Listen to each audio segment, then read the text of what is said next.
This is Juergen. And Volker. We're going to talk about Data Loader today. Yeah, it's a powerful tool. Yeah, initially I thought it was really boring. Really? Yeah. I liked it. I liked that it didn't have a whole lot of limitations. It is. It is. I didn't really understand it. I've been using Salesforce for 10 years and I just recently got it, but don't tell anybody. Oh. So anyways, key is all around the ID. And this is called the contact ID or account ID. Do you see that number up there? Oh, yeah, I've seen that ID. I did a whole org download and there's 003334. Yeah, the account numbers all have a similar code, 0141, I think. Yeah. The point is that's a specific record type, say on the contact object or something. What happened to me is I uploaded 5,000 records, or I thought I had verbal, but I guess I didn't.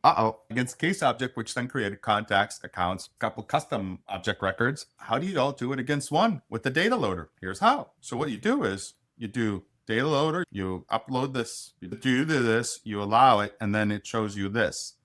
So what I did was I did a conditional export against the case object and asked for the contact ID, account ID, special object ID, that 18-digit number. I think it's 18 digits. I think 15 digits is the one that's case sensitive. 18 is not. Yeah. The last part is file specific. Oh, and then I got that an export in a CSV. Okay, that's handy. I love working with Excel. Yeah, but it's easy to work with. And then I used that same file because I checked it that it was indeed the 5,000 records I wasn't supposed to update or upload.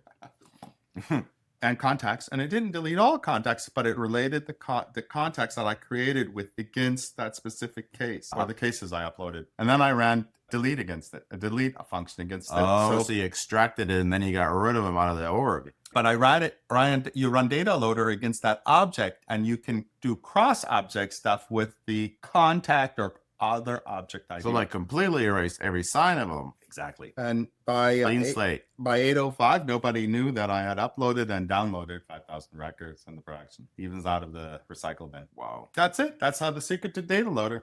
Wow. Oh yeah. I ran it against 50 cases or so and just changed all the statuses. But you export it, you get against the ID, and then you change it, and you can upsert it, or you can delete it, or whatever. That's it. Thank you so much. Right. Hey, thanks for showing me that new tool. You're welcome. Have a great evening.